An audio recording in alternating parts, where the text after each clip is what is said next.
परमेश्वर यीशु हम धन्यवाद देते हैं प्रभु इस सुंदर वचन के लिए प्रभु। जो वचन आज मेरे मुख से निकलने वाला है प्रभु, वो दोधारी तलवार के समान है, जो लोगों के हृदय में ही नहीं जाए पर उनके जीवन को भी बदले प्रभु। अनुग्रह आने दे मुझ पर और लोगों के ऊपर जो इस वचन को सुनने वाले प्रभु। प्रकटीकरण आने दे प्रभु, इनको प्रकटीकरण समझ में आने दे और ये प्रकटीकरण को अपने जीवन में लागू करे और अपने आप को बदले प्रभु। परमेश्वर हम सिर्फ सुनने वाले नहीं पर वचन पर चलने वाले लोग बनना चाहते हैं प्रभु। परमेश्वर मैं मांगती हूँ प्रभु, शैतान इस वचन को इनके हृदय से चुरा ना पाए और इनके जीवन में ये वचन के द्वारा 100 गुना फल लगे प्रभु। यीशु के नाम से मैं प्रार्थना करती हूँ, आमेन आमेन आमेन। ओके, यूसुफ की स्टोरी हमने सुनी थी नंतर, आता वचन त्याच्यात नाही जायचंय। यूसुफ की स्टोरी जो थी वो अब क्या थी मैंने बताया था लास्ट टाइम, शॉर्ट में मैं आपको वापस बता रही हूँ। यूसुफ के याकूब करके जो लड़का था, याकूब करके जो व्यक्ति था, उसको 13 बच्चे थे, 12 लड़के थे और एक लड़की थी दीना करके, ठीक है। अब जो 12 लड़के थे, 12 लड़कों में से सबसे अच्छा उसे लगता था यूसुफ, और यूसुफ को उसने क्या दिया था, अंगरखा दिया था, ओके, कोट दिया था। अब उसके वजह से क्या हुआ, यूसुफ के जो भाई थे वो जलने लगे उससे। क्यों जलने लगे? क्योंकि मैंने कहा वो रोब जो था, जो अंगरखा था, जो कोट था, वो कोट का अर्थ ये था कि वो कोई कोट मामूली कोट नहीं था जो उसको दिया था, वो कोट राजा लोग पहनते थे। वो कोट का दर्जा था कि वो कोट राजत्व को दर्शाता था। जो लोग राजा होते थे ना, वो लोग वो कोट पहनते थे, साधारण व्यक्ति नहीं पहनता था। अब 12 बच्चों में से, 12 लड़कों में से अगर कोई एक ही व्यक्ति को अगर वो कोट दे तो बाकी को तो बुरा लगेगा ही ना। पर वो क्यों हो रहा था? वो इसलिए हो रहा था क्योंकि परमेश्वर ने यूसुफ के लिए एक दर्शन रखा था, ओके। परमेश्वर ने यूसुफ के लिए एक दर्शन रखा था और ये कोट है ना, वो सिर्फ ये दर्शा रहा था कि जो आगे होने वाला है, ये अभी से ये कोट बता रहा था, ये अंगरखा बता रहा था कि ये अब सिर्फ दर्शन है, ये आगे जाकर ये पूरा होने वाला है। मैंने कहा था ना, यूसुफ ने 2 दर्शन देखा कि चांद तारे सूरज सब उसके सामने झुक रहे हैं, उसकी जो गेहूं की जो गट्ठी है वो खड़ी है और बाकी के जो लोग हैं उसके आजू बाजू के भाइयों की जो गट्ठी है वो उसके सामने झुक रही है, ठीक है। अब होता क्या है कि उसके भाई अब उसके ऊपर गुस्सा करने लगे हैं, जलन रखने लगे हैं। अब क्या होता है, एक दिन यूसुफ के जो पिताजी है याकूब, अब देखो यूसुफ ने जो ये कोट पहना था ना, यूसुफ कभी काम नहीं करता था। ये कोट में पहने वाला व्यक्ति कभी काम नहीं करता था। मैंने बोला ना, वो राजत्व के इसमें होता था, वो कभी काम नहीं करता था, बाकी के लोग काम करते थे। तो यूसुफ के भाई चाहते थे काम करने के लिए। अब याकूब ने यूसुफ को एक दिन भेजा, जा तेरे भाइयों के ऊपर नजर रख के आ कि भाई वो किधर है। यूसुफ जाता है उनके पास और अब दूर से इसके भाई देखते हैं कि बाबा ये यूसुफ आ रहा है, अच्छा यही आ रहा है क्या, ये हमारे ऊपर राज करेगा। क्योंकि उनको ऊपर ऑलरेडी वो लोग जल रहे हैं, ऑलरेडी उनको यूसुफ के ऊपर गुस्सा है, क्योंकि वो जानते हैं कि भाई ये राजा बनने वाला है या ये अधिकार में होने वाला है और हम उसके सामने झुकने वाले हैं। उनको ये सपना पता चल गया है। अब वो जलन रखने लगे हैं यूसुफ के ऊपर। अब होता क्या है, जब वो देखते हैं दूर से कि यूसुफ आ रहा है तो वो बोलते हैं कि भाई इसका हम लोग सपना पूरा होने नहीं देंगे, हम इसको मार डालेंगे। तो जब वो दूर से आता है वो उसको पकड़ते हैं और उसको एक खड्डे में डाल देते हैं, ओके। वो आता है किस लिए? याकूब को, उसके पिता को इनकी इंफॉर्मेशन देने के लिए कि भाई ये लोग क्या कर रहे हैं। पर ये लोग पकड़ते उसको खड्डे में डाल देते हैं और उनका प्लान ये होता है कि भाई इसको, यूसुफ को मार डालो, मार के अपने पिताजी को बोलो कि भाई कोई जानवर आके इसको खा गया और किसी जानवर बकरी का खून इसके कपड़ों पे, अंगरखा पे लगा दो और ये अंगरखा याकूब को दे दो। तो याकूब को तो पता चल जाएगा ना ये मेरा बेटा यूसुफ का है, मर गया करके। अब ये था उनका प्लान। अब हुआ क्या, रूबेन जो पहला जो सबसे बड़ा लड़का था उसने कहा कि नहीं, हम लोग उसको मारते नहीं है, हाँ आप क्या करो, उसको खड्डे में डालो पर उसको मारो मत। ये रूबेन ने इसलिए कहा ताकि रूबेन उसे छुड़ा सके, ठीक है, बाद में आकर। पर ये लोग जो थे उनके मन में उसे छुड़ाना नहीं था। तुरंत यहूदा जो व्यक्ति था उसने देखा उसके भाई ने कि अरे सामने से इश्माइली व्यापारी जा रहे हैं, तो क्यों ना हम इसको यहाँ पे मारने से अच्छा है हम उसको बेच दे इश्माइली व्यापारियों को। तो वो क्या करता है, वो इश्माइली व्यापारियों को उनको बेच देता है, ओके। उसे 20 सिक्के मिलते हैं, चांदी के 20 सिक्के मिलते हैं और वो इश्माइली व्यापारी को यूसुफ को बेच देते हैं। अब स्टोरी आगे है, अब आगे इधर तक समझ में आ गया। अब वो इस्माइली व्यापारी कहाँ जा रहे हैं? मिस्र देश में। मिस्र देश मतलब क्या है? इजिप्ट। समझ में आ रहा है? बच्चों को समझ में आ रहा है? बच्चों को समझ में आ रहा है मैं क्या बोल रही हूँ? गुड। तो अभी मिस्र देश में वो गए। अब मिस्र देश में क्या होता है कि वहाँ पर जाने के बाद ऑब्वियसली यूसुफ को कुछ तो काम धंधा करने की ज़रूरत है। अब वो इश्माइली लोगों के नीचे है। अब वो इश्माइली लोग शायद से उसे कई काम पे लगा देते हैं। अब पोतीफर करके एक व्यक्ति है जो मिस्र देश में एक बड़े ओहदे पे है। उसका बहुत बड़ा घर है, उसकी एक पत्नी है और वो वहाँ पे यूसुफ को काम पे लगाता है। यूसुफ वहाँ पर इतना अच्छा काम करता है कि पोतीफर धीरे धीरे उसके सारे घर का अधिकार यूसुफ को दे देता है। और पोतीफर क्या बोलता है कि भाई यूसुफ देख, मेरे बाद इस घर का मालिक जैसा तू ही है, तू सब संभाल, क्योंकि मैं जानता हूँ कि जब से तूने हाथ लगाया है, इस घर का चार्ज लिया है, अधिकार लिया है, तब से भाई ये घर में बहुत बढ़ोतरी आ रही है। ओके, ये घर ब्लेस्ड हो रहा है, आशीष आ रही है इस घर पे। अब सिर्फ पोतीफर एक चीज़ यूसुफ को बोलता है, तू इस घर में जो भी चीज़ है तू हासिल कर सकता है, तुझे मिल सकती है, सिर्फ मेरे पत्नी को तुझे हाथ नहीं लगाना है। वो मेरी पत्नी है, तुझे हाथ नहीं लगाना है, ठीक है? तो बराबर है ना वो तो। पर पोतीफर बाकी के चीज़ों के लिए यूसुफ को कहता है कि तू बिंदास पोतीफर के घर में काम कर सकता है। अब यूसुफ इतना ईमानदार है कि वो ईमानदारी से काम कर रहा है वहाँ पे और परमेश्वर उसके साथ है। अब पोतीफर की पत्नी, और एक है बाइबल में लिखा है कि यूसुफ जो था वो काफ़ी हैंडसम था, बहुत ही सुंदर था दिखने में यूसुफ। और इसलिए क्या हुआ कि जो पोतीफर की जो पत्नी थी वो उसके अंदर पोतीफर की पत्नी को चाहिए था कि यूसुफ उसके साथ गलत रिश्ता रखे, और वो बार बार कोशिश करती थी कि उसके साथ वो गलत रिश्ता रखे। अब एक दिन ऐसा हुआ कि उसने यूसुफ का हाथ पकड़ा और उसके साथ शारीरिक संबंध बनाने की कोशिश की, पर यूसुफ ने उसका हाथ झटक दिया। उसका कोट जो था, एक जो कोट था वो उसके हाथ में आ गया, पर वो यूसुफ वहाँ से भाग गया। अब ऐसा हुआ कि जब पोतीफर आया तो उसके पत्नी ने झूठ बोला कि यूसुफ मेरे ऊपर बलात्कार करने की कोशिश कर रहा है और मैंने उसे छुड़ा के मैं भाग गई करके। एक्चुअली कौन कर रहा था? वो कर रही थी, वो डोरे डाल रही थी यूसुफ पर और यूसुफ भाग गया, पर उसने उल्टा बोला कि यूसुफ मेरे ऊपर बलात्कार करने की कोशिश कर रहा था। अब किसका नाम खराब हुआ? यूसुफ का नाम खराब हुआ। पोतीफर को इस बात से गुस्सा आया, क्योंकि वो जाहिर सी बात है वो अपनी पत्नी की सुनेगा। उसने यूसुफ को निकाल दिया, पर कहाँ डाला? उसने जेल में डाल दिया, यूसुफ को जेल में डाल दिया। अब यूसुफ गया जेल में। अब उन्हें ऐसे लगा कि यूसुफ जेल में था और कुछ नहीं किया था, यूसुफ की कोई गलती नहीं थी, फिर भी वो जेल में गया। और आपको पता है काफ़ी सारे स्कॉलर मानते हैं कि वो जेल में 13 साल रहा, 13 साल बिना किसी गलती के। और वहाँ पर वो जेल में भी, पर जब वो जेल में गया तो जेल में भी बहुत अच्छा काम करने लगा। वहाँ पर जो जेल का जो वार्डन था, जो सारी देखभाल करता था, वो यूसुफ के काम से इतना खुश हुआ कि यूसुफ को सारे जो कैदी लोगों के ऊपर उसको ये बनाया कि भाई तू देख इनको। समझ में आ रहा है आपको? तो जेल में ही यूसुफ को काम मिला। ओके, और वो जो काम था, काम क्यों मिला? क्योंकि वो जो काम, थोड़ा बहुत जो काम दिया था वो अच्छा कर रहा था। जेल में उसे और अच्छा काम मिला, वार्डन ने काम दिया और उसको बोला कि भाई सारे कैदियों के ऊपर जो तू है, तू भी कैदी है पर इन कैदियों के ऊपर तू है। समझ में आ गया? अब यूसुफ का काम इतना अच्छा था कि सब जेल में उसे पसंद करते थे, क्योंकि उसका काम बहुत अच्छा था।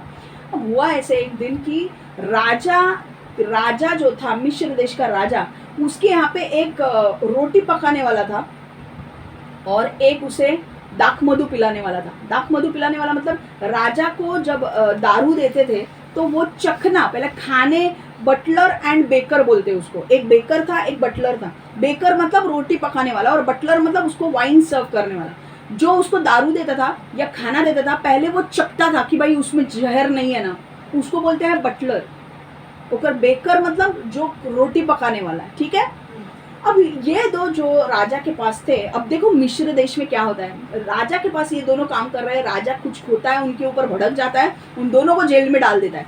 अब वहाँ दोनों जेल में आ जाते हैं, अब वहाँ पे कौन है, यूसुफ है।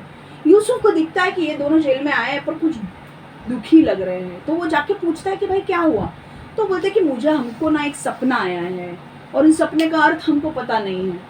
तो यूसुफ को परमेश्वर ने पहले से ही सपने का अनुवाद करने का क्षमता दी थी, इसीलिए यूसुफ ने उनको सपने का अर्थ, उन्होंने अपना अपना सपने का अर्थ बताया और यूसुफ ने उनके सपने का अर्थ का अनुवाद किया और उनको कहा कि भाई जो तू ये है ना रोटी पकाने वाला जो है वो मरेगा, पर जो ये बटलर जो हाँ जो द्राक्ष रस देने वाला जो है वो वापस राजा के पास काम करेगा। तो वैसा ही होता है।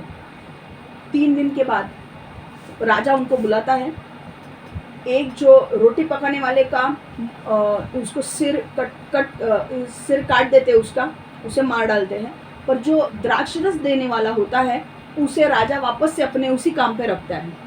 अब यूसुफ उसे कहता है कि भाई तू बाहर जाएगा तो मुझे याद करना, पर वो उसे याद करता नहीं है। जब वो जाता है वहाँ से निकलकर 2 साल हो जाते हैं, वो यूसुफ को याद नहीं करता है। एक वक्त आता है, अब 2 साल के बाद एक वक्त आता है जब राजा को एक सपना आता है और राजा को समझ में नहीं आता है कि भाई ये सपने का अर्थ क्या है। और राजा अपने लोगों को बुलाता है कि भाई बेस्ट लोग जो राजा के दरबार में होते हैं, जो लोग बता सकते हैं कि सपनों का अर्थ क्या है, वो उनको बुलाता है और बोलता है कि भाई मैं ये जो सपना बोलूँगा, ये सपने का अर्थ अगर तुम्हें बताने आया तो तुम्हें मैं जो चाहिए वो दूंगा। पर सपने का अर्थ कोई बता नहीं पाता। तब ये जो व्यक्ति है द्राक्ष रस देने वाला, उसे याद आता है कि भाई मेरा सपना किसी ने अनुवाद करके मुझे बताया था, तो मुझे यूसुफ बताएगा कि कौन सा, ये यूसुफ जो जेल में था, ये यूसुफ ने मेरा जो सपना था वो मुझे बता दिया। तो राजा का जो सपना है उसका भी अनुवाद वो कर सकता है। समझ में आ रहा है? अब ये राजा क्या करता है, ये राजा बोलता है कि यूसुफ को मेरे पास लेकर आ, और क्योंकि वो जो द्राक्ष रस पिलाने वाला है वो राजा को बताता है यूसुफ के बारे में, और यूसुफ को तुरंत जेल से बाहर निकालकर राजा के दरबार में लाया जाता है। फिर राजा उसको अपने सपने के बारे में बताता है और यूसुफ उसका सही अनुवाद करके उसे बताता है कि भाई ये सपना है करके। और फिर राजा बोलता है कि तेरे जैसा बुद्धिमान व्यक्ति मैंने किसी में नहीं देखा, और तेरे अंदर जो परमेश्वर है वो बहुत बड़ा है, इसलिए मैं चाहता हूँ कि आज के बाद ये इस देश का गवर्नर बनेगा, मेरे नीचे तू रहेगा, तू इस देश का राजा बनेगा। मैं पहले, तू मेरे नीचे, पर तू इस देश का राजा बनेगा। और यूसुफ मिस्र देश का राजा बन जाता है। Hallelujah, hallelujah. स्टोरी समझ में आई? अब मैंने क्या बोला क्लियर है? अब हम पॉइंट्स को सुनेंगे, ठीक है? चलो, आज का जो पॉइंट है, अब हम चौथा पॉइंट को देखेंगे। लास्ट टाइम 3 पॉइंट्स कवर किए थे, आज चौथा पॉइंट हम देखेंगे। चौथा पॉइंट, कठिन समय में हमेशा देखें कि परमेश्वर कैसे प्रकट होते हैं। कठिन समय में हमेशा देखें कि परमेश्वर कैसे प्रकट होते हैं। इन hard times always watch for how God shows up. In hard times always watch for how God shows up. देखो, यूसुफ के भाइयों ने जलन के वजह से यूसुफ को इश्माइली व्यापारियों को बेच दिया, पर परमेश्वर ने उसे अकेले नहीं छोड़ा। वहां पर जाने के बाद भी, यूसुफ मिस्र देश में जाने के बाद भी परमेश्वर यूसुफ के साथ रहा। परमेश्वर हर एक चीज जो यूसुफ करता था वो उसमें परमेश्वर उसके साथ रहा। आप बोलोगे आप तुझे कैसे पता परमेश्वर साथ है? हम वचन को देखेंगे। उत्पत्ति 39वां वचन 39:2-6। उत्पत्ति 39:2-6। उत्पत्ति 39, जेनेसिस 39:2-6।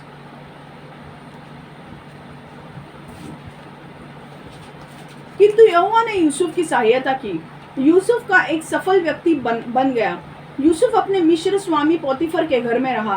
पोतीफर ने देखा कि यहोवा यूसुफ के साथ है। पोतीफर ने यह भी देखा कि यहोवा जो कुछ यूसुफ करता है उसमें उसे सफल बनाने में सहायक है। इसलिए पोतीफर यूसुफ को पाकर बहुत प्रसन्न था। पोतीफर ने उसे अपने लिए काम करने तथा घर के प्रबंध में सहायता करने में लगाया। पोतीफर की अपनी हर एक चीज का यूसुफ अधिकारी था। तब यूसुफ घर का अधिकारी बना दिया गया। तब यहोवा ने उस घर और पोतीफर की हर एक चीज को आशीर्वाद दिया। यहोवा ने यूसुफ के कारण किया और यहोवा ने पोतीफर के खेतों में उगने वाली हर चीज को आशीर्वाद दिया। देखा पोतीफर ने क्या किया? पोतीफर के घर में काम करने लगा यूसुफ, और पोतीफर का घर परमेश्वर आशीर्वादित करने लगा। उसके खेत आशीर्वादित हो गए। समझ में आ रहा है? पोतीफर के खेत आशीर्वादित हो गए। किसके वजह से? यूसुफ के वजह से। इसलिए पोतीफर ने घर की हर चीज की जिम्मेदारी यूसुफ को दे दी। उसे समझ में आने लगा, भाई यूसुफ के वजह से मुझे इतना आशीष मिल रहा है, तू सारी जिम्मेदारी ले। पोतीफर किसी चीज की चिंता नहीं करता था। वो जो भोजन करता था एकमात्र उससे चिंता थी। पोतीफर किसी चीज की चिंता नहीं करता था। वो जो भोजन करता था एकमात्र उसकी चिंता थी। परमेश्वर यूसुफ के, हालेलुया, ये वचन है। यहाँ पे क्या हमें सीख रहा है? देखो, परमेश्वर यूसुफ के साथ था। जहाँ पर भी यूसुफ गया, मिस्र देश में भी यूसुफ को भेजा गया, पर वहाँ पर परमेश्वर ने ऐसा नहीं किया कि यूसुफ को अकेले छोड़ दिया। नहीं, परमेश्वर हमें वचन में क्या बताता है? मैं तुझे कभी नहीं छोड़ूंगा, ना कभी त्यागूंगा। तुम दूसरे देश में आए हो, इसका मतलब ये नहीं है कि परमेश्वर की नजर तुम्हारे ऊपर नहीं है। परमेश्वर तुम्हारे लिए अच्छे प्लान्स नहीं रखता, ऐसा नहीं है। तुम दूसरे देश में जाओ, तुम कहीं पे भी जाओ, अगर तुम परमेश्वर के साथ ईमानदारी से चल रहे हो तो परमेश्वर की नजर तुम्हारे ऊपर है और परमेश्वर तुम्हारी भलाई करेगा करेगा करेगा। हालेलुया। परमेश्वर यूसुफ के साथ था। क्यों? क्योंकि परमेश्वर देखता था यूसुफ ईमानदार है, और इसीलिए पोतीफर के हर एक चीज के ऊपर उसको अधिकारी बनाया। सिर्फ एक चीज को छोड़कर पोतीफर ने कहा, मेरे पत्नी को तू हाथ नहीं लगाएगा, बाकी सारे चीजों के ऊपर तू अधिकारी है। ठीक है, देख, सारा अधिकार उसे दे दिया और उसे प्रबंधक बना दिया। प्रबंधक मतलब बताया मैनेजर, वो सारा उसके घर का मैनेज करेगा। ठीक है, अब दूसरा देखो, दूसरी चीज देखो क्या हुआ। पहला समझा कि जहां परमेश्वर बुरे टाइम में भी कैसे प्रकट होता है। देखो, यूसुफ का ये बुरा टाइम था कि नहीं? यूसुफ अपने घर से बाहर निकला था, उसके भाइयों ने उसे भेज दिया। पहली चीज, हम जब अपने घर के बाहर कोई हमको फेंक देता है, कोई हमको घर से बाहर निकाल देता है, क्या हमें अच्छा लगेगा? हम दुख में होंगे, क्योंकि हमारे अपने हमारे साथ नहीं है। दूसरे, उसके भाइयों ने उसे भेज दिया।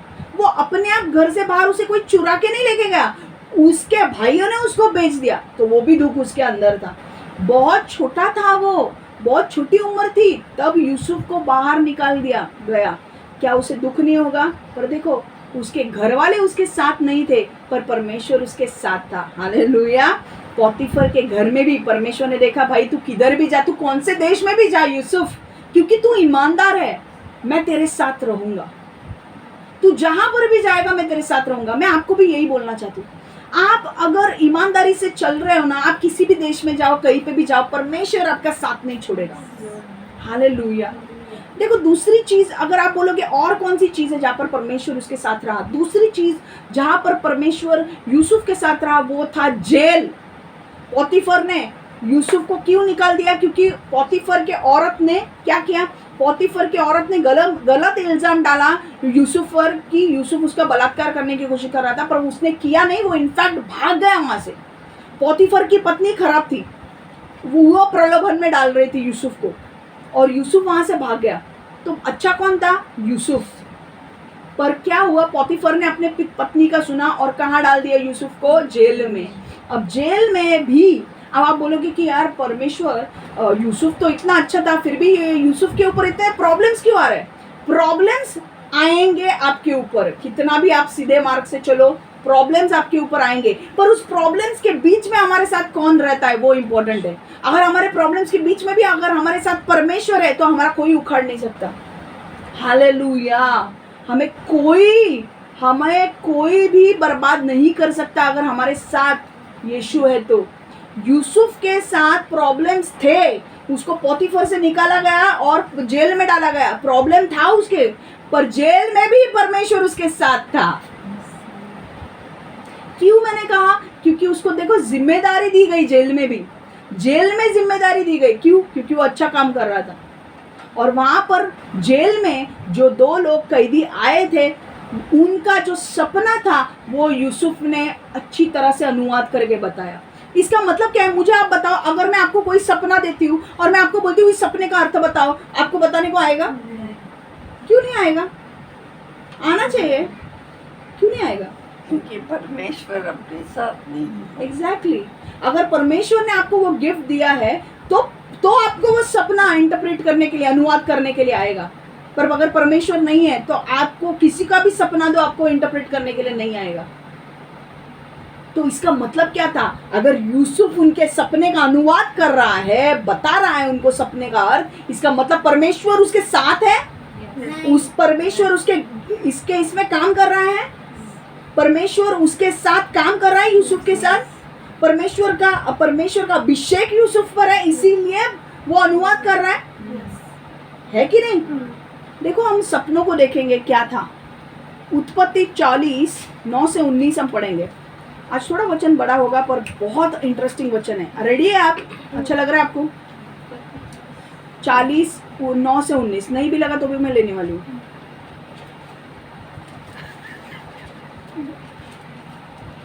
उत्पत्ति 40:9 से 19।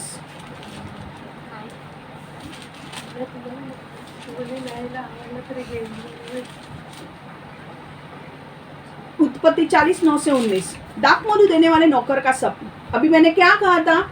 यूसुफ के पास जो 2 कैदी आए थे वो कौन था? एक दाखमधु देने वाला मतलब बटलर, और एक जो था वो बेकर। ओके, अब हम किसका सपने का अनुवाद देख रहे हैं? बटलर का, दाखमधु वाले का। इसलिए 9वां वचन 40, genesis 14:9-19। Please open your Bibles and kindly read. जो लोग यूट्यूब पे भी है प्लीज अपने अपने बाइबल्स ओपन कीजिए। जो जूम वाले हैं मैं उनको यहाँ से दे रही हूँ, पर आपको जो यूट्यूब पे सुन रहे हैं अपने अपने बाइबल प्लीज ओपन कीजिए। इसलिए दाखमधु देने वाले नौकर ने यूसुफ को अपना सपना बताया। नौकर ने कहा, मैंने सपने में अंगूर की बेल देखी। उस अंगूर की बेल की 3 शाखाएं थी। मैंने शाखाओं में फूल आते और उन्हें अंगूर बनते देखा। मैं फिरौन का प्याला लिया था, इसलिए मैंने अंगूर को लिया और प्याले में रस निचोड़ा। तब मैंने प्याला फिरौन को दिया। तब यूसुफ ने कहा, मैं तुमको सपने की व्याख्या समझाऊंगा। 3 शाखाएं का अर्थ है 3 दिन। 3 दिन है। 3 दिन बीतने के पहले फिरौन तुमको क्षमा करेगा और तुम्हें तुम्हारे काम पर लौटने देगा। तुम फिरौन के लिए वही काम करोगे जो पहले करते थे, किंतु जब तुम स्वतंत्र हो जाओगे तो मुझे याद रखना, मेरी सहायता करना, फिरौन से मेरे बारे में कहना, जिससे मैं इस कारागार से बाहर हो सकूं।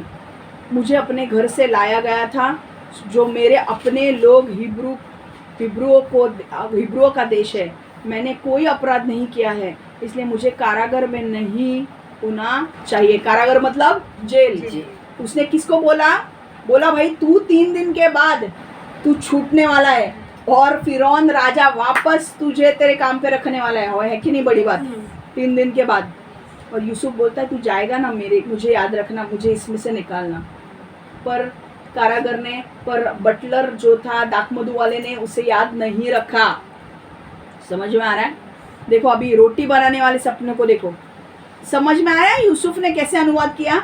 ये तुम कर सकते हो? नहीं। परमेश्वर के बगैर हम नहीं कर सकते। अब परमेश्वर यूसुफ के साथ था, इसीलिए उसे अनुवाद करने दिया। बराबर है कि नहीं? अब देखो, रोटी बनाने वाले ने देखा कि दूसरे नौकर का सपना अच्छा था, इसलिए रोटी बनाने वाले ने यूसुफ से कहा, मैंने भी सपना देखा। मैंने देखा कि मेरे सिर पर 3 रोटियां की टोकरियां है। सबसे ऊपर की टोकरी में हर प्रकार के पके भोजन थे। यह भोजन राजा के लिए था, किंतु इस भोजन को चिड़िया खा रही थी। यूसुफ ने उत्तर दिया, मैं तुम्हें बताऊंगा कि सपने का अर्थ क्या है, कि सपने का क्या अर्थ है। 3 टोकरियां का अर्थ है 3 दिन। 3 दिन बीतने से पहले राजा तुमको इस जेल से बाहर निकालेगा। तब राजा तुम्हारा सिर काट डालेगा, वो तुम्हारे शरीर को एक खंभे पर लटकाएगा और चिड़िया तुम्हारे शरीर को खाएंगी। समझ में आ रहा है? 40वां वचन हम पढ़ेंगे, उत्पत्ति 40:20-22। 3 दिन बाद फिरौन का जन्मदिन था। फिरौन ने अपने सभी नौकरों को दावत दी। दावत के समय फिरौन ने दाखमधु देने वाले तथा रोटी पकाने वाले नौकरों को कारागर से बाहर आने दिया। कारागर मतलब जेल से। फिरौन ने दाखमधु देने वाले नौकर को स्वतंत्र कर दिया। फिरौन ने उसे नौकरी पर लौटा लिया। हालेलुया। और दाखमधु देने वाले नौकर ने फिरौन के हाथ में एक दाखमधु का प्याला दिया, लेकिन फिरौन ने रोटी बनाने वाले को मार डाला। सभी बातें जैसे यूसुफ ने होनी बताई थी वैसे ही हुई। Hallelujah. Now it came to pass on the 3rd day, which was Pharaoh's birthday, that he made a feast for all his servants, and he lifted up the head of the chief butler and of the chief baker among his servants. Then he restored the chief butler to his butlership again, and he placed the cup in Pharaoh's hand. But he hanged the chief baker as Joseph had interpreted to them. समझ में आ रहा है? Exactly सपने में जो बोला था, सपने का अर्थ बताया और बोला था 3 दिन के बाद दाखमधु वाला वापस काम करेगा और ये रोटी बनाने वाले को मार डाला जाएगा। वैसे ही हुआ। कैसे पता चला? परमेश्वर उसके साथ था, परमेश्वर का अभिषेक अनुग्रह उसके साथ था, इसलिए यूसुफ कर पाया। यहां से हमें सीखना क्या है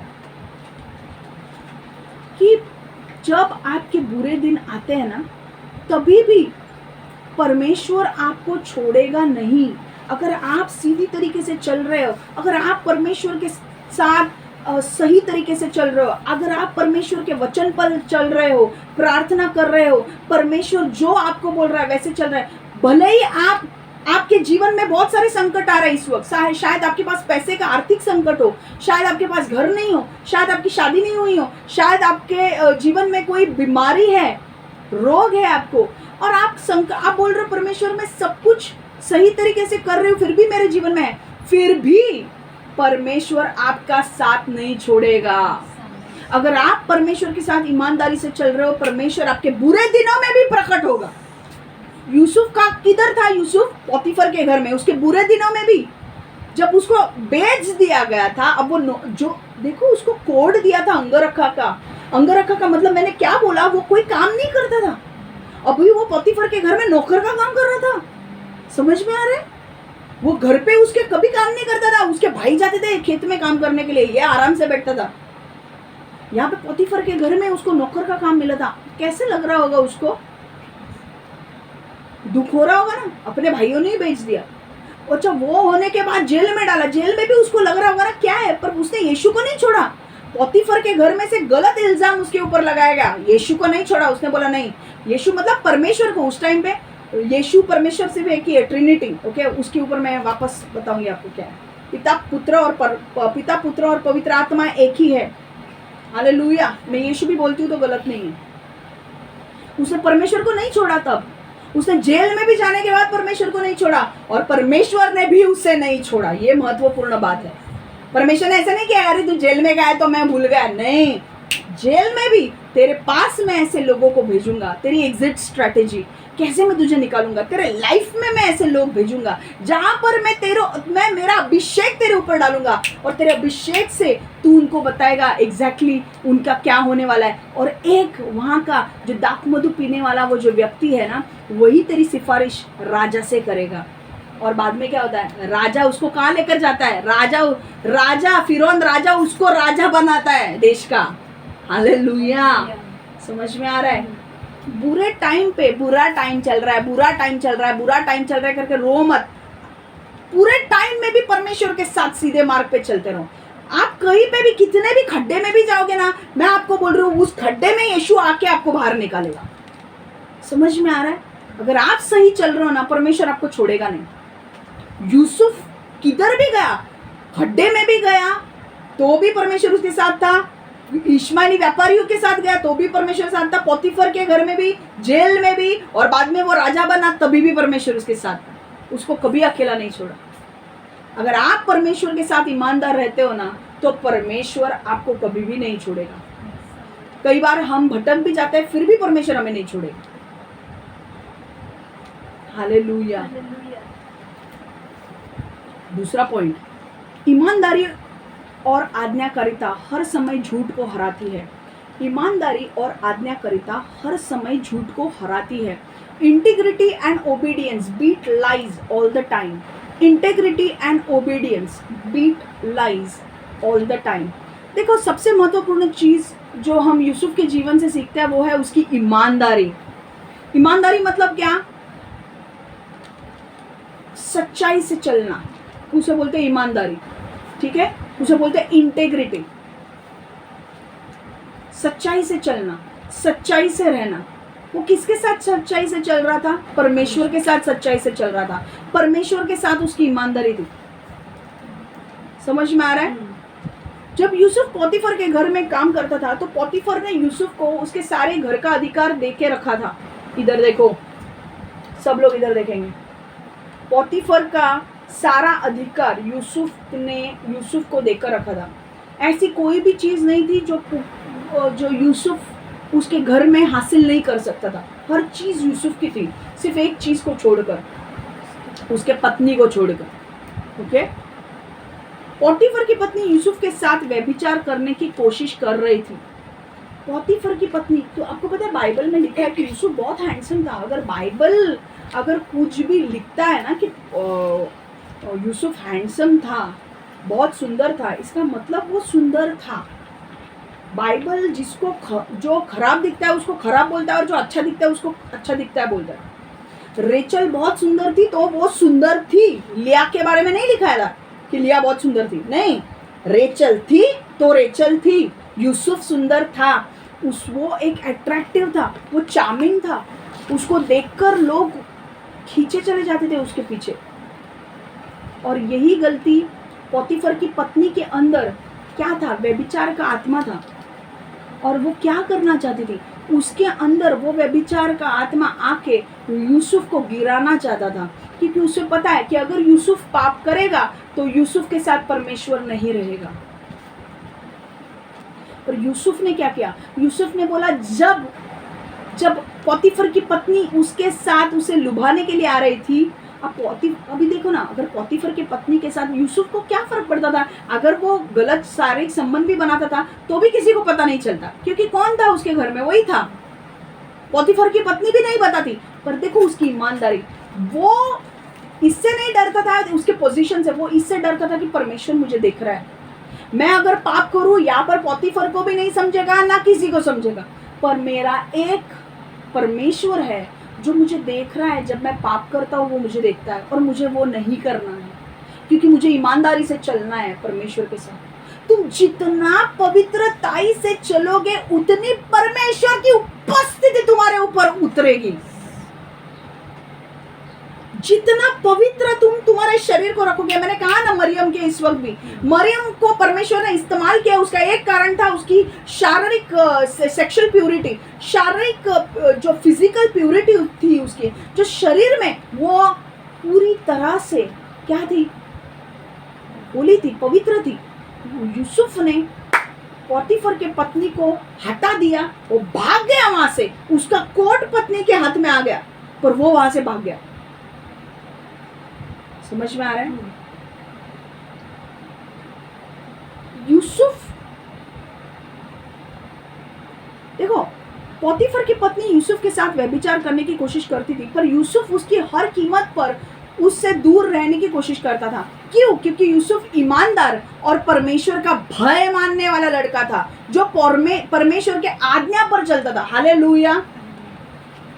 तुम्हें भी प्रलोभन में डालने वाले बहुत सारी चीजें आएंगी, पर हमें वो प्रलोभन में नहीं पड़ना है। समझ में आ रहा है? मैं आपको ये पॉइंट बोलने वाली हूँ। देखो, उत्पत्ति 39 39 9 से 10 वचन हम पढ़ेंगे। Genesis 39 9 to 10। मेरे मालिक ने अपने घर में मुझे लगभग अपने बराबर मान दिया है। कौन बोल रहा है? पोतीफर। किंतु मुझे उसकी पत्नी के साथ नहीं सोना चाहिए, यह अनुचित है, यह परमेश्वर के विरुद्ध पाप है। वह स्त्री हर दिन यूसुफ से बात करती थी, किंतु यूसुफ ने उसके साथ सोने से मना कर दिया। क्या उसने बोला पता है? कि मेरे साथ आके सो जा, मेरे साथ शारीरिक संबंध बना। और यूसुफ ने कहा, यूसुफ ने मना कर दिया। और इसी के वजह से परमेश्वर उसके साथ बना रहा, क्योंकि यूसुफ हर चीज में ईमानदार था। वो खड्डे में था तभी भी परमेश्वर के साथ था, वो पोतीफर के साथ था तभी ईमानदार था, जेल में गया तभी ईमानदार था। देखो,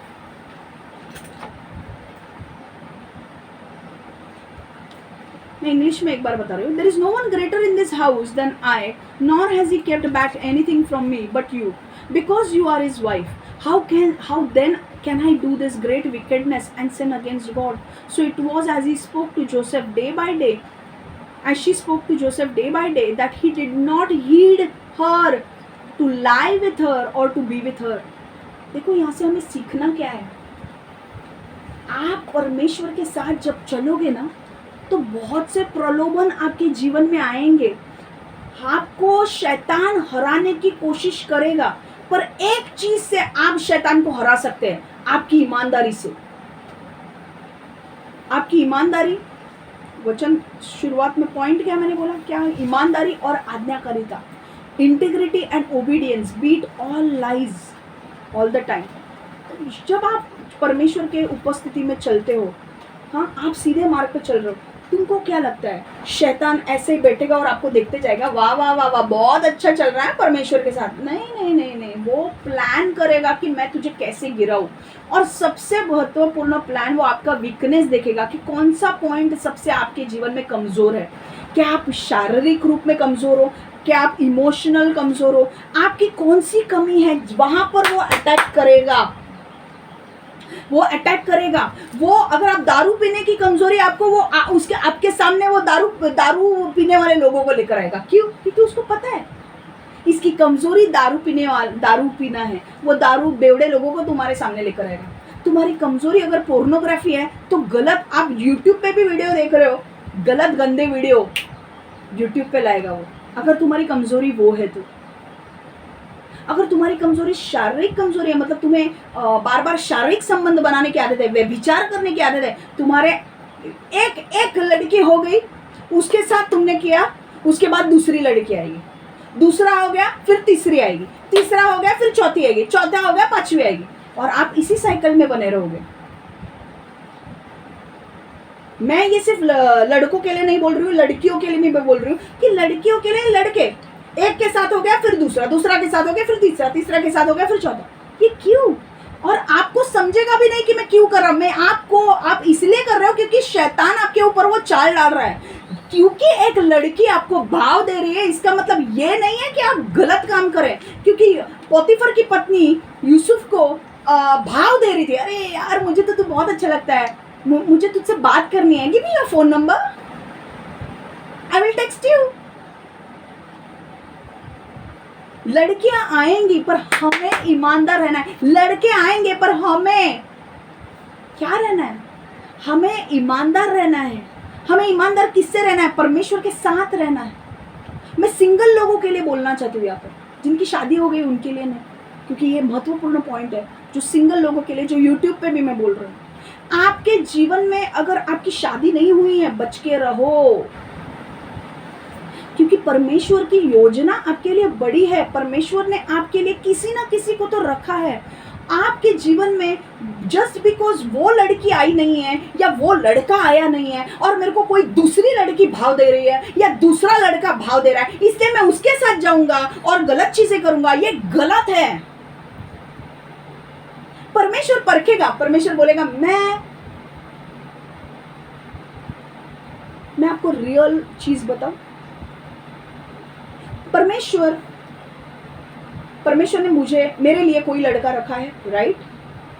जो लड़का मेरे लिए रखा है परमेश्वर टाइम पर लाएगा, ठीक है, इतना तो मुझे पता है।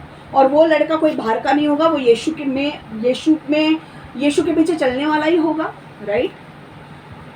अब शैतान देखेगा कि ये लड़की कितना वेट करती है उस लड़के के आने तक, और ये वेट करती है कि नहीं, और ये वेट करने के पहले मैं उसको काउंटरफिट के साथ इसका टाका भिड़ा के देता हूँ। मैं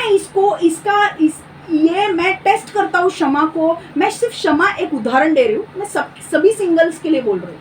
शैतान आपको परखेगा कि आप अपने राइट लाइफ पार्टनर के लिए वेट करते हो या नहीं, या किसी और के साथ आप कुछ गलत करते हो। क्योंकि आप जब किसी और लड़की के साथ या और लड़के के साथ टाका भिड़ाओगे और कुछ करोगे तुम्हारी शादी डिले होगी। समझ में आ रहा है? शायद आपकी शादीशुदा लाइफ है इसलिए आपको कुछ नहीं लग रहा होगा, पर ये इंपॉर्टेंट पॉइंट है जो सिंगल लोगों के लिए बहुत महत्वपूर्ण है। आपको ये पता चलेगा आप दूसरों को संभाल सकते हो। जितना अगर आप किसी गलत रिश्ते में हो, आपकी शादी डिले होगी। हमेशा ये रीजन रहेगा शादी डिले होने का, कुछ और रीजन भी, पर एक ये रीजन है, अगर आप गलत संबंधों में हो आपकी शादी डिले होगी। आपको पता है बीच में मैं मेरा रियल चीज बोल रही हूँ। अब आपको लगेगा हाँ क्षमा कर, मैं रियल चीज बोल रही हूँ आपको। परमेश्वर ने मेरे लिए भी कोई लड़का रखा होगा, मुझे नहीं पता कौन है वो, पर रखा होगा, ओके। और वो लड़के के लिए परमेश्वर मुझे प्रेम भी देगा जब वो आएगा तब, ठीक है। अब शैतान टेस्ट करेगा कि यार अभी ये लड़का नहीं आ रहा है, तो मैं क्षमा को किसी और लड़के के साथ फिट करने की कोशिश करता हूँ, क्षमा को मैं भटकाता हूँ ताकि कोई और लड़का उसे मिले। अब मैं रियल घटना जो मेरे साथ हुई मैं आपको बता दूँ। मुझे ना कभी कभी क्या होता है, मैं कभी अकेले होती हूँ तो मुझे गार्डन में जाने के लिए बहुत अच्छा लगता है। कभी गार्डन में कभी मैं राउंड मारने के लिए ज़्यादा नहीं जाती हूँ, पर वहाँ पर अकेले जाके मैं बैठती हूँ। मुझे कभी कभी अनवाइंड करने के लिए, थोड़ा शांत रहने के लिए मुझे गार्डन में जाना बहुत पसंद है, और मैं वहाँ पर जाती हूँ। मैं वहाँ पर जाके बैठी थी। अब वहाँ पर एक लड़का आता है, ये रियल है, मैं मजाक आपको कुछ बना के नहीं बोल रही हूँ। वहाँ पर एक लड़का आता है, मैंने बहुत टाइम देखा है कि ये लड़का मेरी तरफ देखता है, मैं देखा है ये बहुत टाइम से देखता है, ओके। और मुझे घूरता है वो, और मैं जहाँ पे हूँ वहाँ पे आने की कोशिश करता है वो। और मैंने मेरे फ्रेंड को भी बताया था कि ऐसा ऐसा है करके। तो मैंने क्या बोला था कि गॉड मुझे किसी गलत लड़के के साथ कुछ भी जाना नहीं है, क्योंकि जो तूने रखा है मुझे उसी के साथ शादी करनी है, और मुझे उसी के साथ जो भी है मेरी चीज़ें मुझे उसी के साथ करनी है। Because I want to be very loyal with my husband.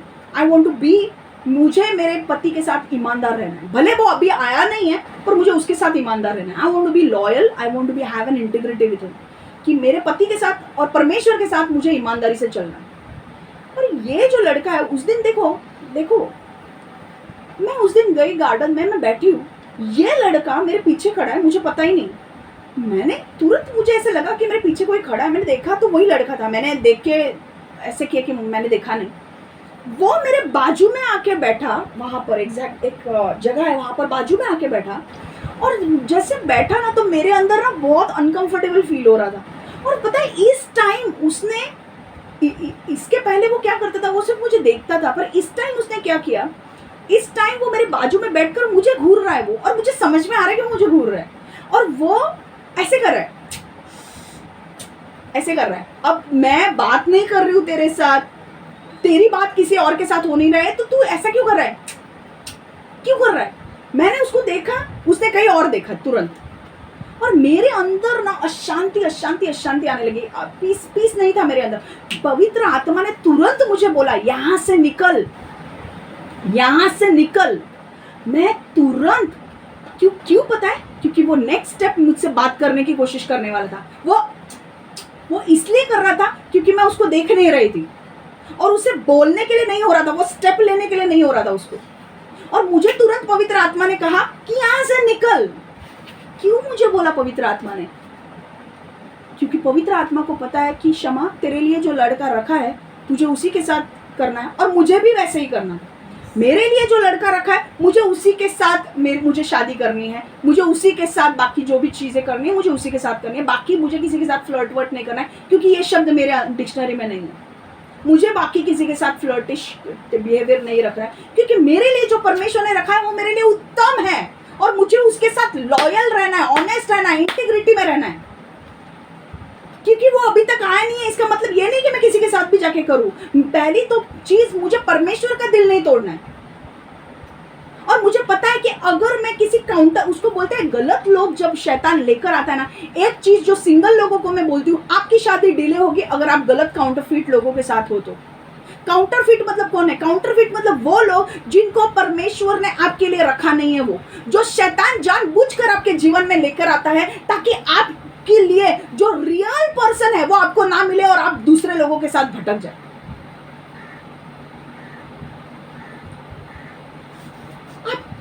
और ये सिंगल लोगों के साथ बहुत अटैक होते हैं।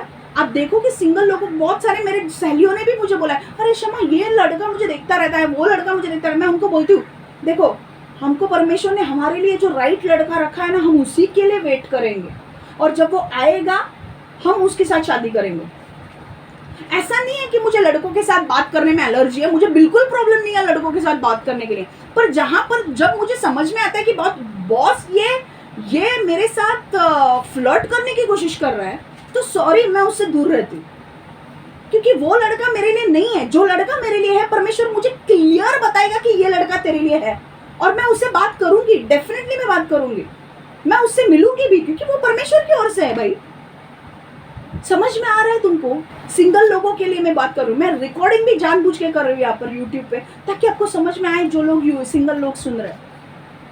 और ये लड़का, मैं आपको एक बात बोलूं, जो शैतान आपके सामने, आपकी जो वीकनेस है ना, वो आपके सामने लेकर आएगा। आपकी वीकनेस अगर लड़की है तो लड़की लेकर आएगा, लड़का है तो लड़का लेकर आएगा, और वो जो लड़की या लड़का लेकर आएगा ना, वो कोई मामूली लड़की या लड़का नहीं होगा। वो लोग बहुत अव्वल दर्जे के, दिखने में हैंडसम होंगे, दिखने में ब्यूटीफुल होंगे, उनका रिज्यूमे भी बहुत अच्छा होगा। शैतान इतना बेवकूफ नहीं है कि वो आपके बाजू में, अगर उसको चाहिए कि आप किसी गलत रिश्ते में पड़ो, तो वो आपके लिए जो आपके नजर में जो बेस्ट दिखने में होगा ना, बहुत पैसा वाला, मतलब उसको लगेगा अरे पैसा है, ये है वो।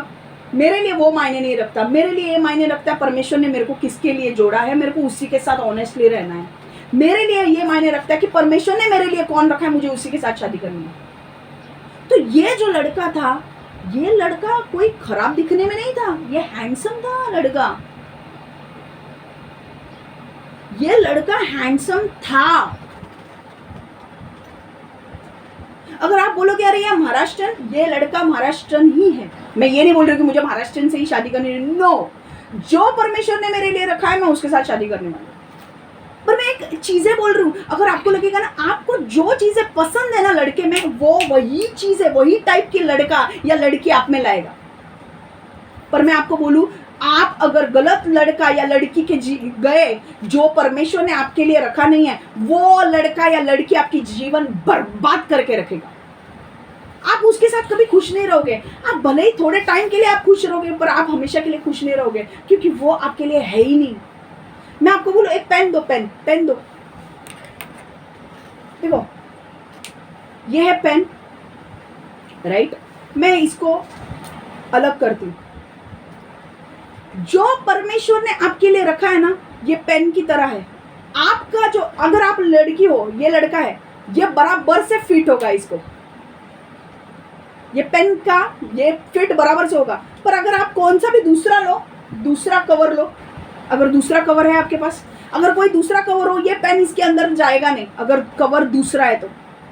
हाँ ये लो, ये बड़ा वाला है, ये बड़ा वाला है, अगर मैं इसके अंदर डालूं तो ये जाएगा क्या? नीचे गिर जाएगा ये पेन। क्यों? क्योंकि ये भाई, ये तुम हो, ये लड़का है, अगर ये लड़का तुम्हारे लिए फिट नहीं है ना, तो तुम ऐसा रहोगे, ये तुम्हारा नीचे गिर जाएगा, कि तुम फिट एक दूसरे के लिए हो ही नहीं, तुम एक दूसरे के साथ फिट होगे ही नहीं। तुम थोड़े दिन के लिए, थोड़े टाइम के लिए एक साथ रहने की कोशिश करोगे, पर वो नहीं टिकेगा, नहीं टिकेगा, क्योंकि परमेश्वर उस रिलेशनशिप में, उस शादी में परमेश्वर नहीं है। और जो शादी में परमेश्वर नहीं है, वो शादी नहीं टिकेगी। जो रिलेशनशिप में परमेश्वर नहीं है, वो रिलेशनशिप नहीं टिकेगी।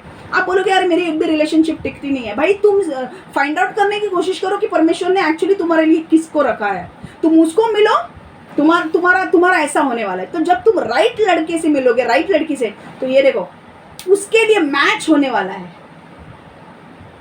हालेलुया। ये पता नहीं, मुझे परमेश्वर ने ये अब जाकर, ये मेरे वचन में नहीं था बोलने के लिए, पर परमेश्वर ने मुझे कहा कि ये सारे सिंगल लोगों को बताने की जरूरत है कि आजकल ये हो रहा है। अगर मैं आपको बोलूं, अगर आप काउंटरफिट्स के साथ जाओगे, काउंटरफिट मतलब जो परमेश्वर ने आपके लिए रखा नहीं है, रखी नहीं है, उसके साथ जाओगे, आपकी शादी डिले होगी और आपको वो नहीं करना है। अगर आप अभी भी कोई गलत रिलेशन में हो, जो आपके लिए परमेश्वर ने नहीं रखा है, तोड़ दो वो रिलेशनशिप और जाने दो उसे, और प्रेयर करो कि उसको भी राइट लड़का मिले या राइट लड़की मिले। पर वो गलत रिलेशनशिप में मत रहो, क्योंकि आपकी शादी नहीं होगी जल्दी। जितना आप परमेश्वर के प्लान्स में ढलते जाओगे उतना परमेश्वर, जितना आप राइट परमेश्वर के लिए रुकोगे, पूछो परमेश्वर से परमेश्वर मेरे लिए कौन है, परमेश्वर आपको बताएगा। और तब परमेश्वर आपको दिखाएगा कि यस ये मेरे लिए है, ये मेरे लिए है, और परमेश्वर आपको जोड़ेगा। ये कोई मजाक वाली बात नहीं है। बिकॉज यू नो अगर गलत, वो जस्ट लड़का मुझे भाव दे रहा है और क्योंकि मैं वो भाव मिल रहा है इसलिए मैं अगर उसके साथ जाती, मेरी लाइफ बर्बाद हो जाती। पता है मेरे को, मेरा तो मिनिस्ट्री भी नहीं चलेगा क्योंकि परमेश्वर का आशीष ही नहीं रहेगा उसमें। समझ में आ रहा है? इसलिए कभी भी ऐसी चीजें मत करो। परमेश्वर ने रखा नहीं है, मत जाओ। और जो काउंटरफिट आपके जीवन में अगर कोई काउंटरफिट है, निकाल दो उनको बाहर। जो आपके लिए है ही नहीं, उनको काय के लिए रखने का? बहुत सारे लोग यहाँ पर है, क्यों जान पता है आप लोग वेट कर रहे हैं मेरी शादी कब होगी। आपकी शादी होगी, मैं आपको बोल रही हूँ आपकी शादी होगी। आप परमेश्वर से पूछो कौन लड़की है कौन लड़का है, जो परमेश्वर आपको बोलेगा ना उस लड़की या उस लड़के के साथ शादी करो। आपकी शादी अव्वल नंबर बेस्ट टू बेस्ट टिकेगी और रहेगी। आपकी शादी में बहुत ब्लेसिंग्स होंगे जो परमेश्वर आपको दिखा रहा है। उसके साथ जब आप शादी करोगे ना, आपके शादी में इतने ब्लेसिंग्स आएंगे पूछो नहीं। जो शादीशुदा वाले लोग हैं ना वो ठग गए सुन के। वो बोल रहे हैं हम लोग का झगड़ा हो रहा है। भाई झगड़े हो रहे हैं तो तुमको भी थोड़ा बदलना चाहिए, प्रेयर में रहो। पर जो सिंगल लोग हैं वो उसमें जाने वाले हैं। नहीं, तुमको ऐसा लगता है किंगडम मैरिजेस किसको बोलते हैं? किंगडम मैरिज मतलब परमेश्वर तुम्हारे हस्बैंड या वाइफ को चुनता है। और ये बहुत इंपॉर्टेंट बात है कि तुम जो शादी कर रहे हो वो परमेश्वर की ओर से है। हालेलुया। क्योंकि एक व्यक्ति जब राइट लोग साथ में मिलते हैं, वो लोग परमेश्वर के लिए बहुत बड़े बड़े काम कर सकते हैं। आमेन। मैं ये इसलिए बोल रही हूँ क्योंकि हमारे चर्च में बहुत सारे लोग सिंगल हैं और यूट्यूब पे बहुत सारे ऐसे लोग हैं जो सिंगल है, जो हमारे वीडियोस देखते हैं। समझ में आ रहा है?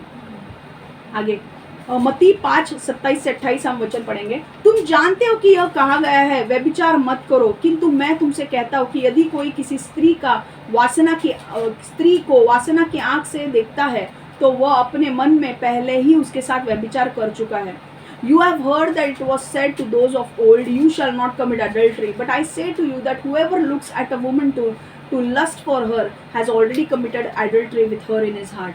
क्या करो? परमेश्वर बोलता है गलत तरीके से तुम्हारे सामने प्रलोभन आएगा, पर तुम प्रलोभन आएगा लड़के, यूथ लड़के लड़कियों के लिए मैं बात कर रही हूँ, सिंगल लड़के लड़कियों के लिए। तुम्हारे सामने शैतान जानबूझकर प्रलोभन लेकर आएगा, पर तुम्हारी नजर परमेश्वर के ऊपर रखो। गलत चीजों में मत देखो, गलत तरीके से लड़कों को मत देखो, गलत तरीके से लड़कियों को मत देखो। ईमानदारी और आज्ञाकारिता से जो हम परमेश्वर के लिए देखते हैं वो शैतान के हर झूठ और मकसद को हराती है। जब हम ईमानदारी से और आज्ञाकारिता से परमेश्वर के साथ चलते हैं तो शैतान का हर झूठ और हर मकसद हार जाता है। मैं सिर्फ शादी के बारे में नहीं बोल रही हूँ, बाकी की चीजों में भी जहां पर भी आप ईमानदार हो। अगर आप काम कर रहे हो, काम करने में भी ईमानदार रहो।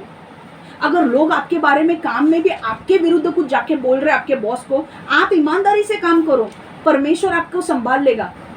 वो जो लोग झूठ आपके बारे में जाके बोल रहे हैं ना, परमेश्वर उनके झूठ को एक्सपोज करेगा और उनका झूठ बाहर निकालेगा और आपको दिखाएगा कि ये देख, ये व्यक्ति था जो तेरे बारे में झूठ बोल रहा था। और परमेश्वर उसके झूठ को आपके सामने लाएगा और आपका बॉस आपको ऊंचा करेगा और उनको नीचा करेगा।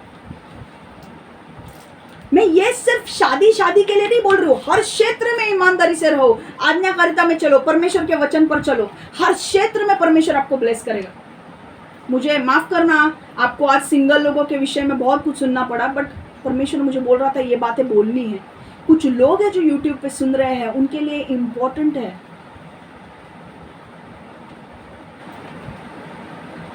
हालेलुया। आगे का पॉइंट, भले ही तुम्हें बुलाया जाए, परमेश्वर तुम्हारी परीक्षा लेंगे। ये देखो, परमेश्वर, वापस मैं बोल रही हूँ, भले ही तुम्हें बुलाया जाए, परमेश्वर तुम्हारी परीक्षा लेंगे। God will test you even if you are called. परमेश्वर ने अगर तुम्हारे जीवन में बड़ी बुलाहट भी रखी हो, बड़े बड़े काम करने की, प्रीचर की बुलाहट या प्रॉफिट की बुलाहट या इवेंजलिस्ट की या कुछ भी काम करने की बुलाहट, शायद वर्शिप लीडर की बुलाहट है आपके जीवन में, शायद आपकी बुलाहट है संडे स्कूल के लिए, जो भी बुलाहट है आपकी, परमेश्वर आपको परखेगा उस बुलाहट में। हालेलुया। देखो, हालांकि जोसेफ का नेतृत्व के लिए बुलाया गया था, ध्यान दे कि वो रातों रात लीडर नहीं बना। यूसुफ को किसके लिए बुलाया गया था? राजा बनने के लिए, लीडर बनने के लिए। पर यूसुफ क्या एक दिन में लीडर बना? कितने साल तो वो जेल में था। उसको लीडर बनने के लिए कम से कम कितने साल गए? 13 साल तो वो जेल में था, कम से कम 15-17 साल गए उसको लीडर बनने के लिए। मतलब भविष्यवाणी आई होगी 13 साल की उम्र में, वो पूरी हो गई 30 साल की उम्र में। हालेलुया। रातों रात कोई नहीं बचा। कितने सारे परीक्षा में से यूसुफ को गुजरना था। यूसुफ को खड्डे में डाला तो परमेश्वर देख रहा है मेरे पीछे चल रहा है कि नहीं, पहली परीक्षा। दूसरा बेच डाला व्यापारियों के हाथ में, तब दूसरी परीक्षा कि क्या अब यूसुफ मेरे साथ चलेगा कि नहीं। तीसरी परीक्षा, पोतीफर के घर में डाला, वो औरत ने उसको व्यभिचारी के इसमें पकड़वा दिया, जबकि उसने कुछ किया नहीं था। तभी भी यूसुफ मेरे पीछे चलेगा कि नहीं? फिर भी यूसुफ उसके साथ चला। चौथी परीक्षा, जेल में डाला, जेल में 13 साल रहा, कुछ भी नहीं किया था, फिर भी जेल में रहना पड़ा, इतनी बड़ी सजा काटनी पड़ी, कुछ नहीं किया था। चौथी परीक्षा, जेल में जाने के बाद भी मेरे साथ रहेगा कि नहीं, परमेश्वर देख रहा था। और फिर यूसुफ ने हर परीक्षा में पास हुआ। यूसुफ हर परीक्षा में पास हुआ। यूसुफ ने हर परीक्षा में अव्वल नंबर से पास होकर परमेश्वर को बताया कि नहीं, मैं तेरे पीछे, कुछ भी हो जाने दे, मैं तेरे पीछे चलूंगा। और फिर परमेश्वर ने उसे उठाया। हालेलुया।